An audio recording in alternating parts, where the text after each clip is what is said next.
क्योंकि मैंने ये पहली बार यूज कर रहा हूँ फोन पे,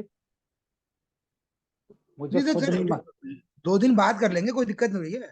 नहीं नहीं, कोई नहीं। अभी अभी तो क्या है ना, रिकॉर्डिंग मैंने ऑन कर दी है, कहाँ जाएगी कैसे जाएगी इसमें से देखेंगे, मैं भेजूंगा जैसे भी। अगर अगर इसमें पूरी वीडियो लैपटॉप इसमें फोन में बन गई, तो मैं आप लोगों को इससे लैपटॉप में ट्रांसफर करके वो ईमेल के थ्रू भेज दूंगा, उसकी कोई दिक्कत नहीं। सर फीस तो सर इसकी जैसे 18,000 है, उसकी 27,000 है, लेकिन उसका मैं ये नहीं बता सकता आपको कि उसमें 35 लेक्चरों में पूरा होगा या 40 लगेंगे। अच्छा अच्छा। क्योंकि वैदिक जो है ना, वो बहुत डिटेल का कंसेप्ट है। मैंने अभी अभी जो पढ़ाया है पिछले में, उसको 33 लेक्चर में किया है। अच्छा जी। तो उसमें लेकिन फिर भी अगर कई बंदे के 2-3 टॉपिक और करो, तो उसका मेरा जो मार्जिन है वो मतलब 36 से 40 लेक्चर के बीच में भी हो जाए तो मुझे बुरा नहीं लगता उसका। अच्छा कई जी। बार क्या होता है, प्रैक्टिस में ज्यादा लग जाता है कि नहीं है, लेकिन मैंने जब भी किसी को पढ़ाया है, वो पहले मोहम्मदनी है लड़की, लेकिन उसने पहले बीएनएन पढ़ा था, फिर वैदिक पढ़ा, और वो केपी पढ़ रही है। तो केपी सबसे छोटा कोर्स है, जैसे इसके मैं 20 क्लासेस लेता हूँ भृगुनंदी नाड़ी के, अच्छा जी। 2-2 घंटे के हिसाब से, मतलब 2-2.5 जितने भी हो जाते हैं। तो 20 के 21 भी हो जाए तो इसमें भी कोई प्रॉब्लम नहीं है। लेकिन वैदिक का जो है, मैंने वो 33 में पढ़ाया, तो एवरेज 2 घंटे की चलती है। तो मेरा ऐसा मानना है कि वैदिक के लिए मैंने 70 आवर्स फिक्स किए हुए मिनिमम। अच्छा। सामने वाले का क्या प्रैक्टिस है, क्या कुछ चल रहा है, उस हिसाब से देख सकते हैं। दूसरी बात यह है कि वैदिक में जो है वो डिविजनल चार्ट्स है ना, उसमें मैं सारे नहीं कराता हूँ, हम्म। क्योंकि उसमें 16 तरह के डिफरेंट चार्ट हैं। तो मैं उसमें से 8 या 9 ही करा पाता हूँ। ये मैं पहले बता देता हूँ। तो सर इसमें वैसे मेरे कोई जानकार है तो वो कह रहे कि कहने की बात है, सब कुछ पता तो चलता नहीं है मतलब D1 से पता चल जाता है सब कुछ। सर पता चल जाता है D1 से, लेकिन जैसे भृगुनंदी नाड़ी में आप कर रहे हैं ना, इसको आपको सब कुछ तो राशि चार्ट से ही पता चल रहा है ना। हाँ जी हाँ जी। तो उसमें भी सब कुछ राशि चार्ट से पड़ता है, लेकिन उसमें राशि चार्ट में कंफर्म नहीं होता सर। अच्छा। उसमें आपको D1 D9 हाँ हाँ। तो देखना ही देखना है हर चीज के लिए। अच्छा अच्छा अच्छा। क्योंकि अच्छा, इसमें डी जैसे BNN में जो उच्च का ग्रह या नीच का ग्रह है उसका कोई फर्क पड़ता है फिर कैलकुलेशन में? देखो सर, अगर वो कोई भी साइंस है, वो ये बताती है कि ये काम कैसे करता है। हमने यहाँ पर बीएनएन में एक चीज को लिया है कि हर राशि का कारक तत्व को महत्व दिया है।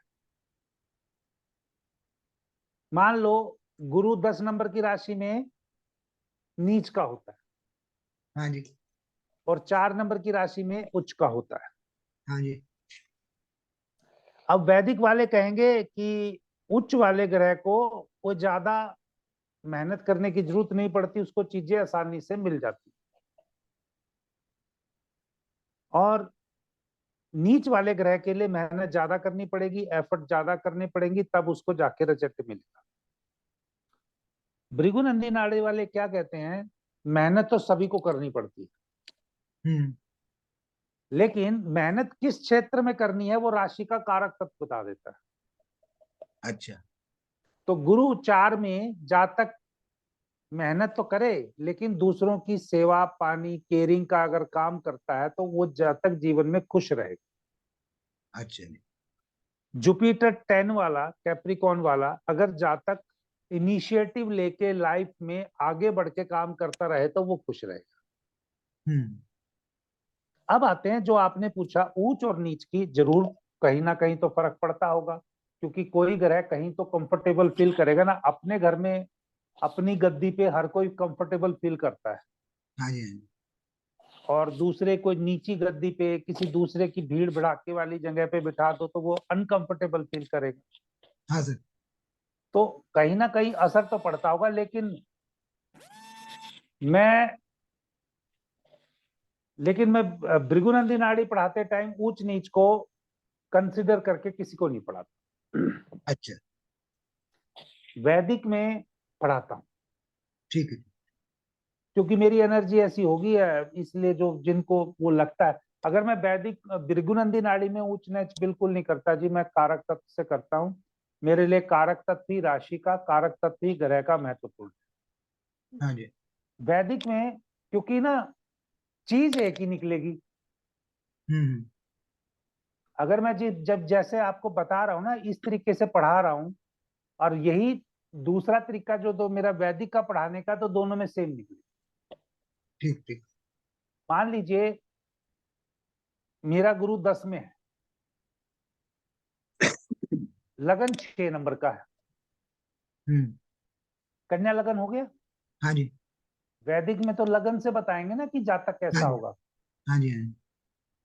और भृगुनंदी नाड़ी में गुरु की पोजीशन से बताएंगे जातक कैसा होगा। हम्म। जो 6 नंबर की राशि है लगन में, वैदिक वाले ये कहेंगे कि 6 नंबर की राशि बीमारी की है, कोर्ट केसेस की है, क्योंकि छठे हाउस में आ गई ना 6 नंबर की राशि हाँ काल हाँ पुरुष जी। से। हाँ जी। हाँ हर जी। चीज काल पुरुष से कोरिलेट होती है ना वैदिक में। लेकिन ये भी है कि 6 नंबर का व्यक्ति मेहनत बहुत करता है, हम्म। क्योंकि वो कंपटीशन का हाउस है तो मेहनत करेगा ना। तो और उसमें उसका जो लगन का स्वामी है 6 नंबर का, मान लो मेरा है, तो बुध की पोजीशन जहां होगी चार्ट में, वहां पे बहुत महत्वपूर्ण रोल है। हम्म। अब देखिए भृगुनंदी नाड़ी में हम क्या कह रहे हैं, गुरु 10 हाँ नंबर जी। राशि में है। 10 नंबर राशि का हमारा क्या है, सीधा सीधा आप रिकॉल कर लीजिए, जातक इनिशिएटिव लेगा, फ्रंट एंड सोल्जर होगा, उसको हमेशा जीवन में आगे बढ़ के दूसरों के लिए काम करना पड़ेगा। 6 नंबर की राशि ऐसा तो नहीं बोलती लगन के हिसाब से। हाँ जी। लेकिन यही चीज मैं आपको क्यों बता रहा हूं, मैंने क्या बोला अभी आपको ये बात पूरा करने से पहले, लगन और लग्नेश कहाँ बैठा है ये वही चीज बता देंगे ही जो गुरु 10 में बता रहा है। अच्छा। गुरु 10 में क्या बता रहा है, आगे बढ़ के काम करना पड़ेगा। आगे बढ़ के काम करना पड़ेगा, फ्रंट एंड दूसरों की सोल्जर। सेवा भाव से काम करना पड़ेगा, दूसरों में एनर्जी ज्यादा लगेगी, ठीक है ना। हम्म। अगर मेरी यही सेम करेक्टरिस्टिक आप देखोगे, तो मैंने कहा 6 नंबर का लगन है वैदिक के हिसाब से, हाँ जी। लगन 6 नंबर है, तो दूसरों का लगन कौन सा हुआ, मेरे सामने जो लोग बैठे हैं कौन सी राशि से देखूंगा, 12। सप्तम भाव। 12 सप्तम नंबर भाव। राशि तो होगी लेकिन सप्तम भाव हो गया ना, क्योंकि लगन अच्छा। के अपोजिट क्या होगा, हाँ जी। तो सप्तम भाव दूसरों का होता है। ठीक है। तो बुध वहां बैठा है, अच्छा। तो अब इसको दूसरों के लिए क्या करना पड़ेगा। काम करना पड़ेगा। तो मैंने अभी आपको जो बताया अच्छा, वो उससे कोरिलेट कर जा रहा है। वो कोरिलेट कर जा रहा है। अब दूसरी बात, बुध नीच का भी है, हाँ जी। तो उसको ज्यादा मेहनत करनी पड़ेगी दूसरों के लिए। अच्छा। अब मैंने जो जुपिटर 10 का बताया था वो सेम मिल गया ना, जो मरकरी असेंडेंट का रूल। हाँ जी। हाँ जी।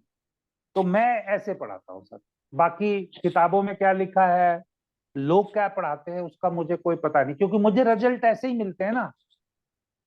हम्म।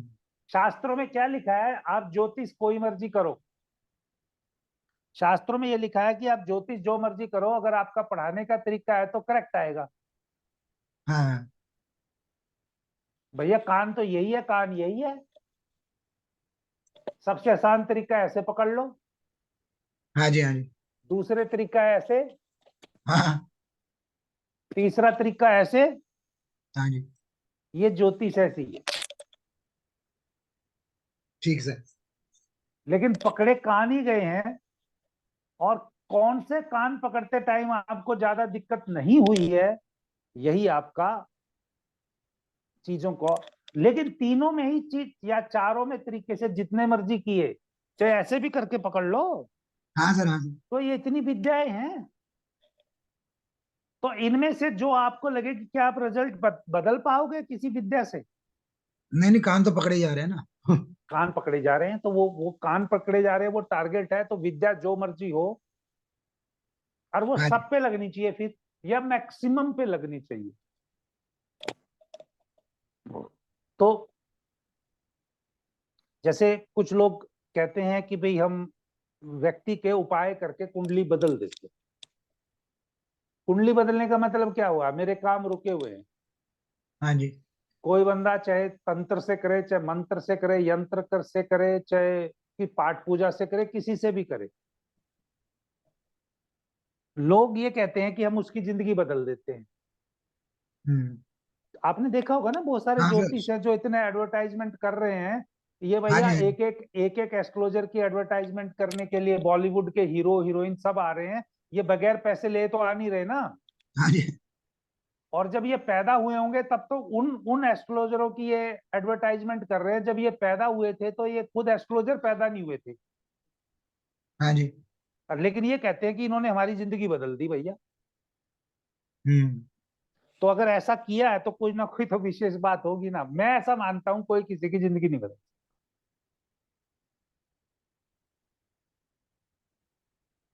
देखिए, ज्योतिष मैं भी कर रहा हूं, मैं कह रहा हूं कोई किसी की जिंदगी नहीं बदल सकता, सिर्फ व्यक्ति खुद अपने सही रास्ते पे चले तो जिंदगी बदल सकता है, मेरे मंत्रों से और मेरी अंगूठी पहनाने से। इसलिए मैं किसी को आज तक कोई रेमेडी, स्टोन की, कोई यंत्र की, कोई तंत्र की नहीं। सर ये भी हो सकता है कि वो देख लेते होंगे ना कि इसका वक्त बदलने वाला है या बढ़िया होने वाला है। सर, उस सबका बोल वक्त देते होंगे। बदलता है ना। आप एक बात बताइए, मैं आपको निराश नहीं कर रहा ज्योतिष के बारे में। आप समझिए, मुझे 5 साल हो जाएंगे मान लो अब ज्योतिष में, हाँ विशेष जी। रूप से स्ट्रगल का टाइम हुआ तो तभी ज्योतिष में आए ना। हाँ। मुझे मालूम है कि 4-5 ऐसी रेमेडी है, इनको करो तो व्यक्ति बदल सकता है। मान लो थोड़ा बहुत उसको लगेगा कि भी हाँ मेरे पे काम करे, फिर भी मैं नहीं कर रहा अपने लिए, हम्म। क्योंकि मैंने कर्म को पहचाना। कर्म को करोगे, इस जन्म में नहीं करोगे तो अगले में करना पड़ेगा। हाँ, वही वही वही लग रहा है। समझ गए आप मेरी बात? मैं कोई ज्योतिष को हाँ किसी सर, की हाँ सर। बुराई और अच्छाई नहीं कर रहा, मैं सिंपल ये कह रहा हूं, मैं जो मुझसे जुड़ते हैं, मैं इनको एक समझाता हूं, भैया जो कुंडली में कर्म लिखे हैं उनको पूरा कर लो प्लीज। अगर कर्म पूरा करोगे तो आपको खुशी मिलेगी, और खुशी मिलेगी तो आपको धन भी मिलेगा। हम्म।